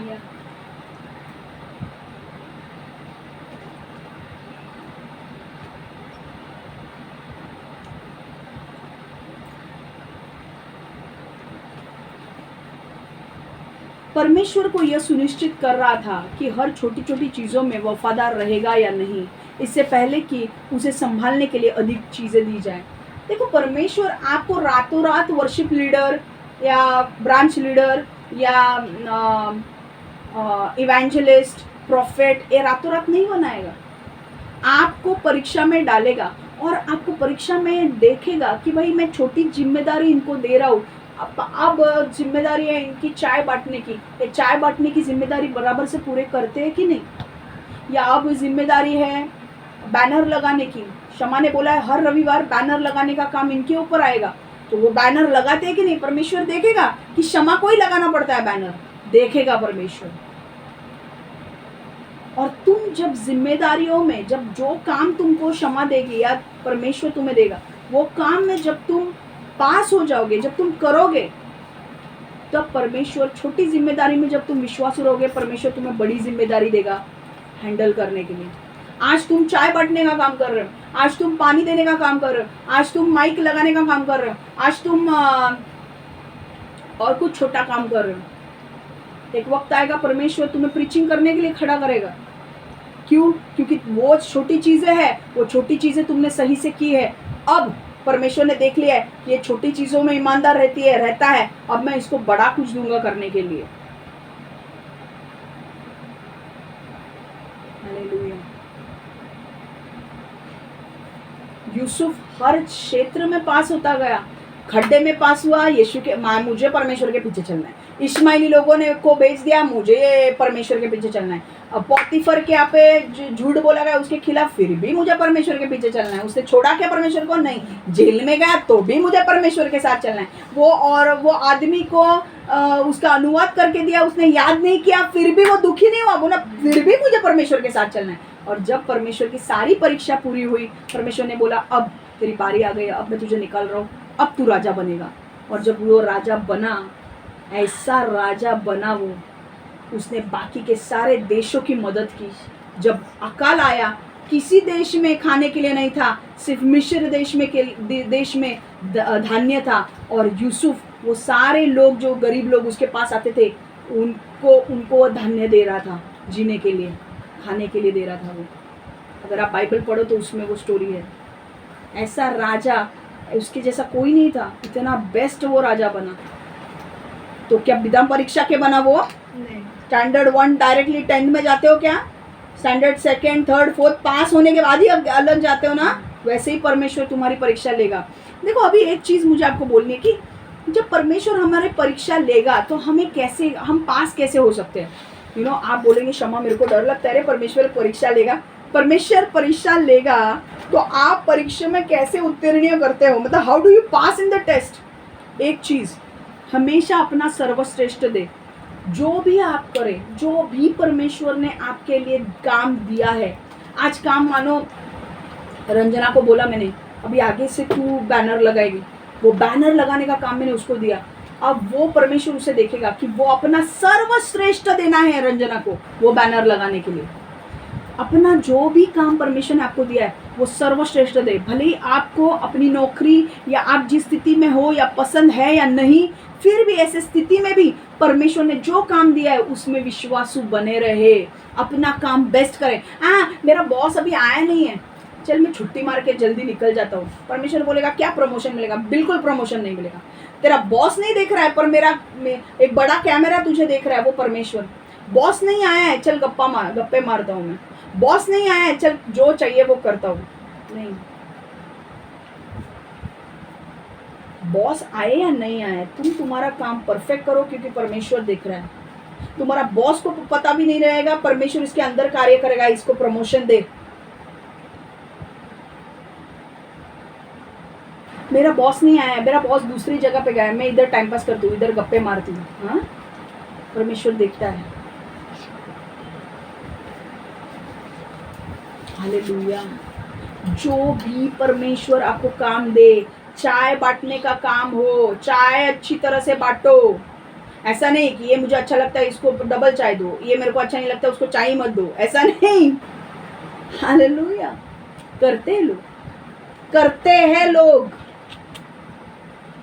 ये मैं वहाँ पे जाता ही नहीं हूँ, मैं वहाँ पे जाती नहीं हूँ क्योंकि वो मुझे अच्छी नहीं लगती, वो मुझे अच्छा नहीं लगता, उसको चाय नहीं दूंगी। वो लोग चाय चाय चाय करते हैं पर मुझे ऐसा दिखाती हूँ मैं, मुझे सुना ही नहीं दे रहा है। सबको दो, जो काम कर रहे हो अपना बेस्ट दो।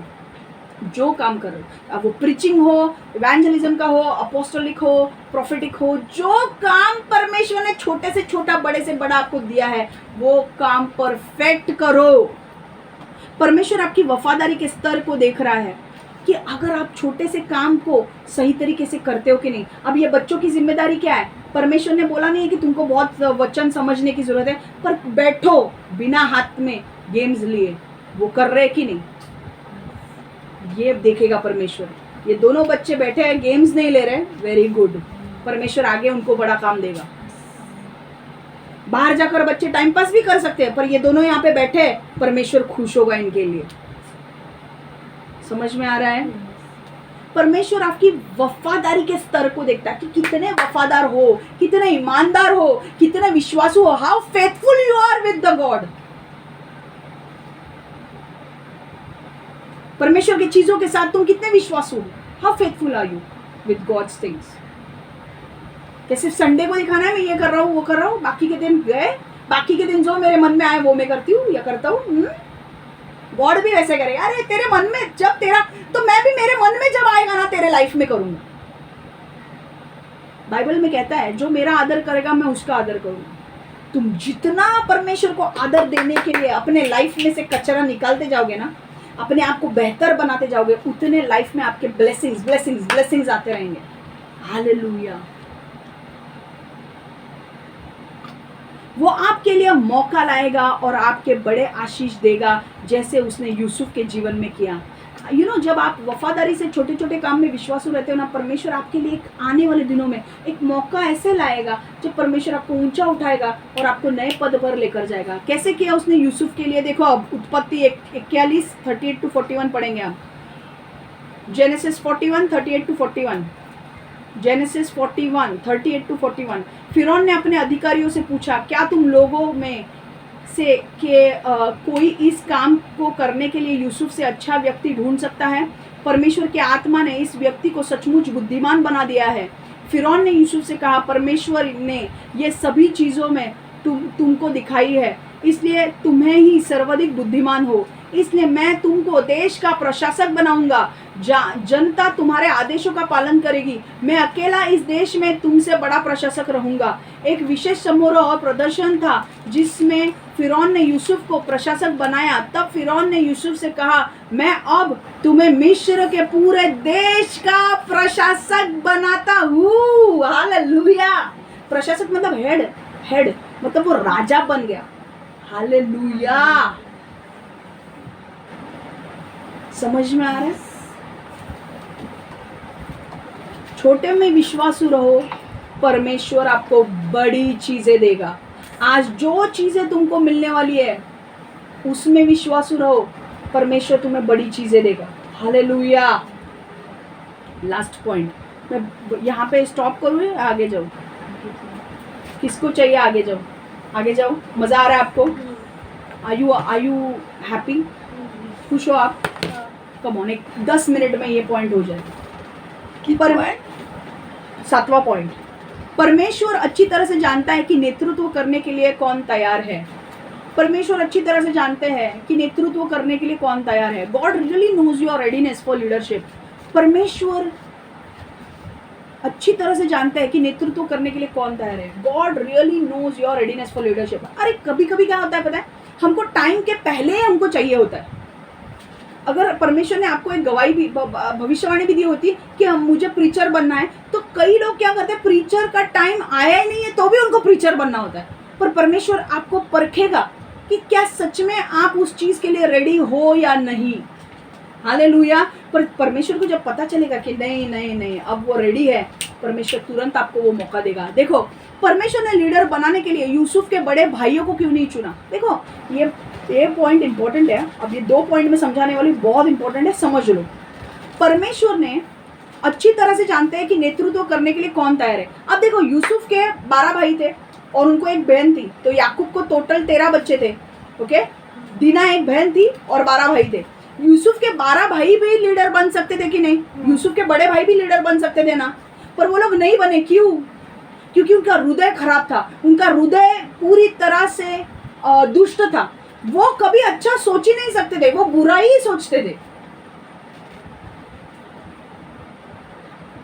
He knew Joseph's brothers had evil hearts.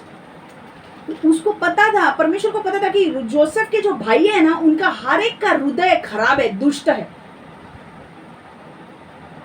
Reuben क्या करने वाला था? अपने पिता के पत्नी के साथ शारीरिक संबंध बनाने वाला था, जो उसकी स्टेप मदर है। ये परमेश्वर को अच्छा लगता? उसको बनाएगा लीडर?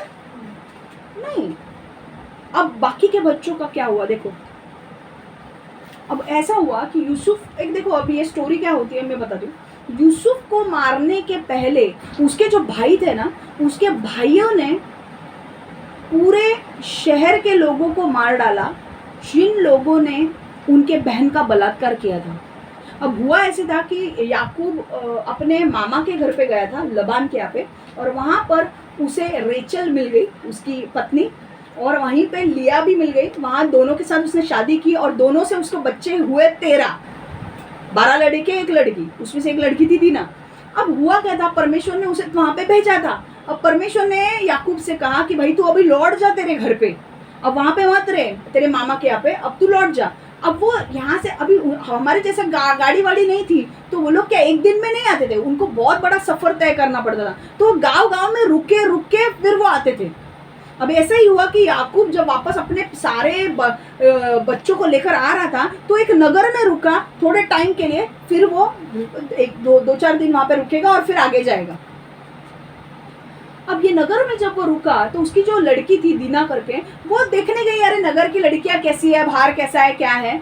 और वहाँ पर एक लड़का था शकेम करके, वो उसकी नज़र दीना के ऊपर पड़ी और दीना उसे इतनी अच्छी लगने लगी कि उसने दीना के साथ गलत संबंध बनाए, शारीरिक संबंध बनाए, रेप किया दीना का। और जब ये पता चला याकूब के बच्चों को, उनका दिमाग खराब हो गया। कैसे यार ये हमारे बहन को छू सकता है। और उन्होंने क्या किया, उन्होंने प्लानिंग किया और उन्होंने बोला, शिमोन और लेवी जो भाई थे ना याकूब यूसुफ के, उन्होंने एक प्लानिंग किया और उन्होंने बोला अब हम देखो कैसे मारते हैं लोगों को। उसी नगर के सारे, एक दिन उसी नगर के, उनको बदला लेना था दीना के बलात्कार का, तो उन्होंने क्या किया, एक दिन उस नगर के जितने पुरुष थे, मतलब पाप किसने किया था, शकेम ने, शकेम के बदले उन्होंने सारे लोगों को मार डाला। अब उनके अंदर कोई ये नहीं था कि भाई क्षमा करने का हृदय उनके हाथ में अंदर नहीं था कि भाई माफ करो, जाने दो, परमेश्वर उनको देख लेगा, वो उनके अंदर नहीं था। उन्होंने उनका जो रिवेंज था, बदला था, वो खुद ने अपने हाथ में ले लिया। देखो हम वचन को पढ़ेंगे, उत्पत्ति 34:1-2। क्या आप कुछ सीख रहे हो या बोर हो रहा है आपको? सच में आंसर दो। बोर हो रहा है? नहीं। अच्छा लग रहा है? रंजना तू बोल। हाँ। बोर होत आहे? नाही. आज झालं तरी मी पुढे जाणार. दीना, ओके, उत्पत्ति 34:1-2। दीना लिया और याकूब की पुत्री थी। एक दिन दीना उस प्रदेश की स्त्रियों को देखने के लिए बाहर गई। उस प्रदेश के राजा हमारे एक पुत्र शकेम ने, उस प्रदेश के राजा हमारे होमर के पुत्र शकेम ने दीना को देखा। उसने उसे पकड़ लिया और अपने साथ शारीरिक संबंध करने के लिए उसे विवश किया, मतलब उसे क्या किया, रेप किया। समझ में आ रहा है? किसने किया? शकेम ने। अब आगे देखो, हम और एक वचन हम पढ़ेंगे, उत्पत्ति 34:25वां वचन, जेनेसिस 34:25। 3 दिन बाद खतना कर दिए गए पुरुष अभी जख्मी थे। याकूब के 2 पुत्र शिमोन और लेवी जानते थे कि इस समय लोग कमजोर होंगे, इसलिए वे नगर को गए और उन्होंने सभी पुरुषों को मार डाला। समझ में आ रहा है? यहाँ से हमको क्या पता चलता है कि यूसुफ के भाइयों के अंदर क्षमा करने का हृदय नहीं था। अगर उनके खिलाफ कोई भी चाहता था तो वो उसे मार डालते थे। देखो, यूसुफ को मारने के पहले ये हुआ था। समझ में आ गया? यूसुफ का बाद में हुआ, पर इनका मेंटालिटी आपने देखा, कोई भी इनके खिलाफ जाता है ये इनको मार डालेंगे। इसीलिए परमेश्वर को पसंद नहीं था। अब ये मैंने स्टोरी कितने लोगों की बताई, पहले वाला रूबेन की बताई, फिर बाद में शिमोन लेवी की बताई, और अब मैं और एक आपको बताने वाली हूँ, यहूदा की।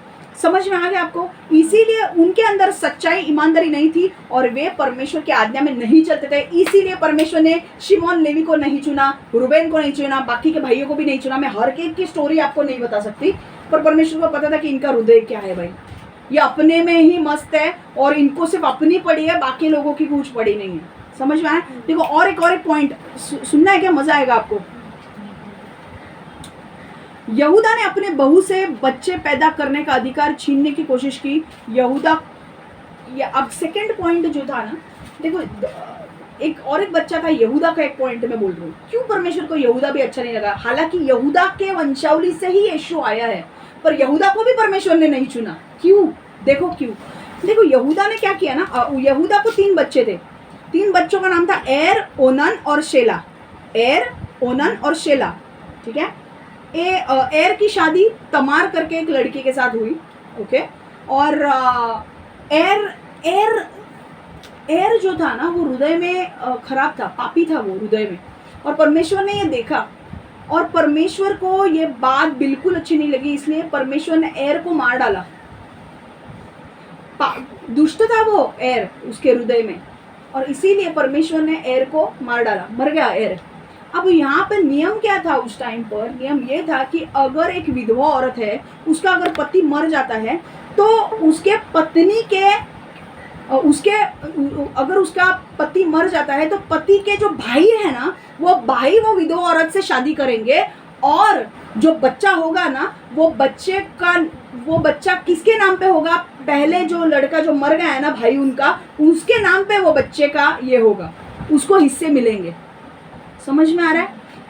हमारे यहाँ पे क्या होता है, अगर कोई मर गया तो हिस्से, अभी 3 भाई है, अगर एक भाई मर गया तो हिस्से 2 में बंटवारे होते हैं, कि नहीं? और उनमें ऐसा नहीं था। वो जो मर गया है ना, वो दूसरा भाई वो विधवा से शादी करेगा, बच्चा जो आएगा ना, वो बच्चा पहले वाले का होगा, और हिस्से जब बटेंगे तो वो बच्चे को भी हिस्सा मिलेगा।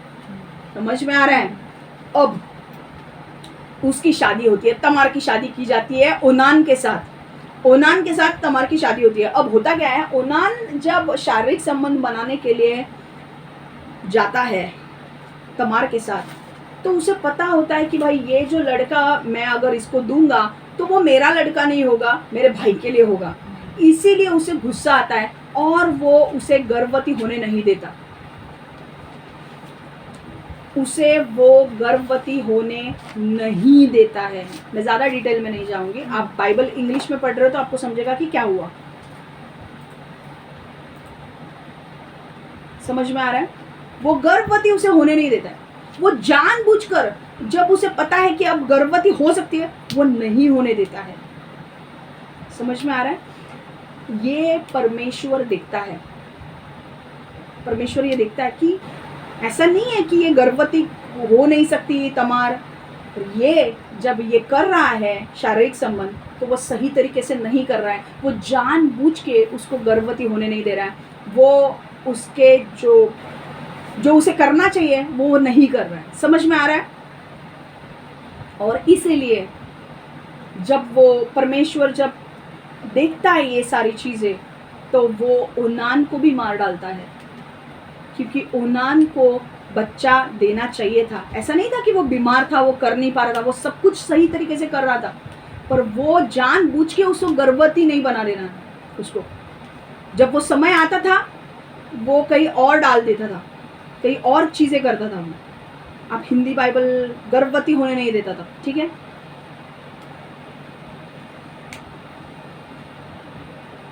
अब तीसरी बार जब आई तो ये मर गया, मर गया, ओनान मर गया। अब तमार को था कि यार मुझे तो बच्चा हो नहीं रहा है, और उस वक्त बच्चा नहीं होना मतलब वहाँ पर उस समय पर बहुत लालचन वाली बात थी। मतलब लोग ना, एक सोशल स्टिग्मा था। वो लोग बहुत ख़राब तरीके के बातें करते थे कि भाई एक तो पति भी नहीं रह रहा है और बच्चा भी नहीं हो रहा है, मतलब श्रापित जैसे मानते थे वो।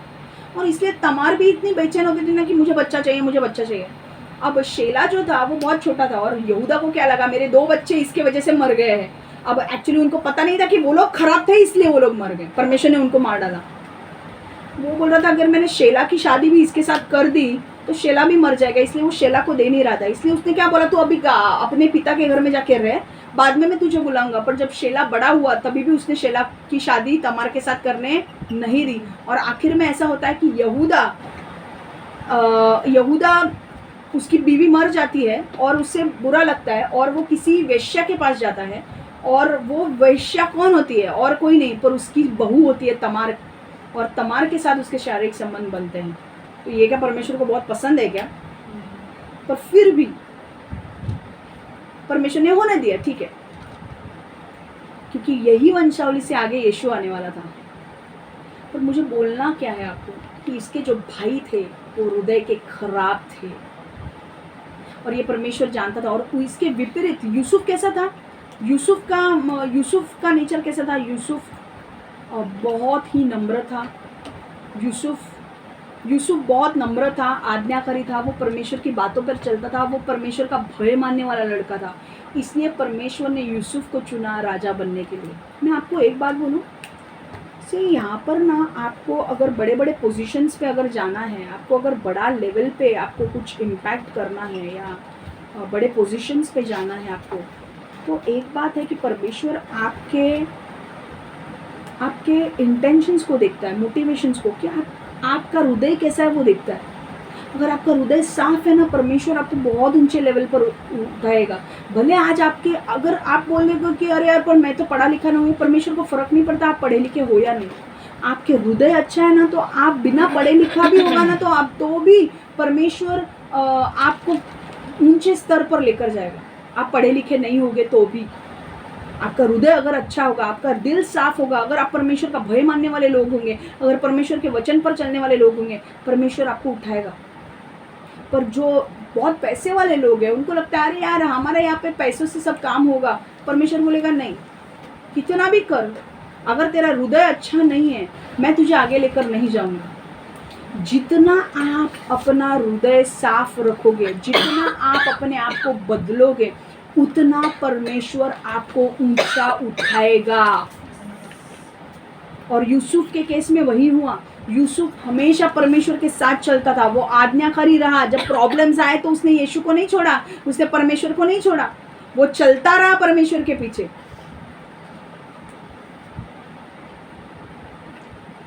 उसने आज हम लोग क्या है ना, थोड़े प्रॉब्लम आते हैं, हमको यीशु में नहीं चलना है, हाँ, और तुमको लगता है तुम्हारे लिए बहुत सारी चीजें खुलेंगी जब तुम परमेश्वर की उपस्थिति में नहीं आओगे। तुमको लगता है तुम्हारी शादी होगी, भूल जाओ।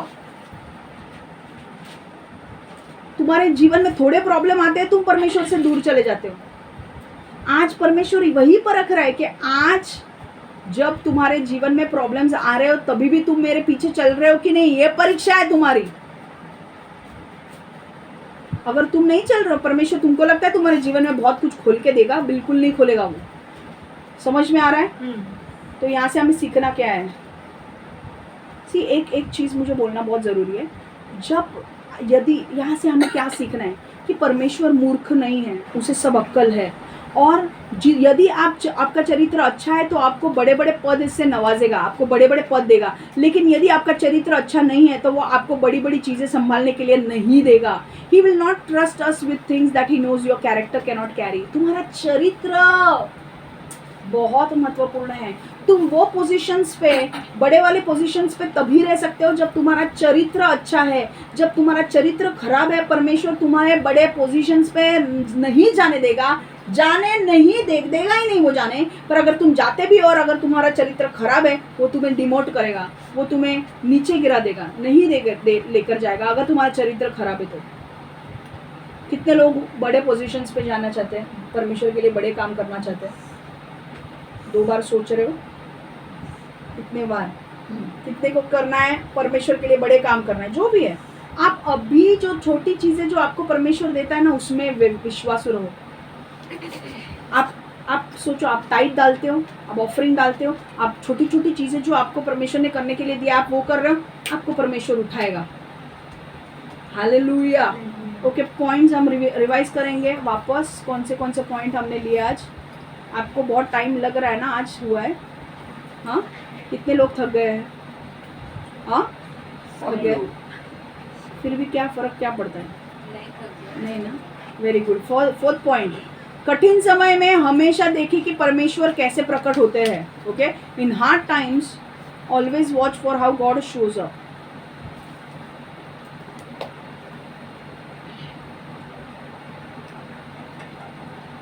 ईमानदारी और आज्ञाकारिता हर समय झूठ को हराती है। Integrity and obedience beat lies all the time. तो लोग क्या बोल रहे क्या नहीं, आपको फर्क नहीं पड़ना चाहिए। आप विश्वास में चलते रहो। परमेश्वर आज नहीं तो कल जो अंधेरे में बातें की गई है, जो आपके खिलाफ बोला गया है, वो उजियाले में लाएगा। And he will expose those people and he will remove them. भले ही तुम्हें भुलाए जाए, परंतु तुम्हारी परीक्षा, परमेश्वर तुम्हारी परीक्षा लेंगे। God will test you even if you are called. ऐसा नहीं है कि तुमको एक ही दिन में बनाएंगे लीडर, नो। लास्ट पॉइंट क्या है? परमेश्वर अच्छी तरह से जानते हैं कि नेतृत्व करने के लिए कौन तैयार है। God really knows whether you are ready for leadership और नॉट। Hallelujah, amen. आइए हम प्रेयर करें। परमेश्वर यीशु, हम धन्यवाद देते हैं प्रभु इस सुंदर समय के लिए प्रभु, जो आज तूने हमें दिया है। परमेश्वर, आज के वचन जो भी हमें तूने सिखाया है प्रभु, आज हम इस वचन पर चलेंगे प्रभु। हम विश्वास करते हैं कि प्रभु हम हमेशा ईमानदारी हमारे साथ रखेंगे। हम हमेशा ईमानदारी से तेरे पीछे चलेंगे। और हमारा विश्वास है प्रभु कि सही समय आने पर तू हमें परखेगा भी, पर उस पर परखने में भी हम परीक्षा में पास होंगे। और हमें विश्वास है कि सही समय आने पर तू हमें बड़े बड़े ओहदे पर लेकर जाएगा और बड़े ऊंचे स्तर पर तू लेकर जाएगा। परमेश्वर, हम विश्वास करते हैं प्रभु कि जो हमने आज सुना है प्रभु, तू हमें मदद कर प्रभु कि हम हमारे जीवन में ये वचन लागू करें, इस वचन पर हम चले और हमें हमारे जीवन में बड़े बड़े फल लगने दे प्रभु। यीशु के नाम से हम मांगते हैं, आमेन आमेन आमेन। परमेश्वर, और एक चीज़ हम मांगते हैं कि प्रभु हमें बदलने की मदद कर प्रभु। हम अपने आप को बदल नहीं सकते प्रभु, तेरे अनुग्रह से ही हम बदल सकते हैं। हमारे जीवन में अगर कोई ऐसी चीज़ें हैं जो गलत है, जो तेरे नज़र में गलत है, तो उनको निकाल दे। गलत लोगों को निकाल दे, गलत चीज़ों को निकाल दे। राइट लोग, राइट चीज़ों को हमारे जीवन में लेकर आ प्रभु। यीशु के नाम से हम प्रार्थना करते हैं, amen amen amen. God bless you all, take care.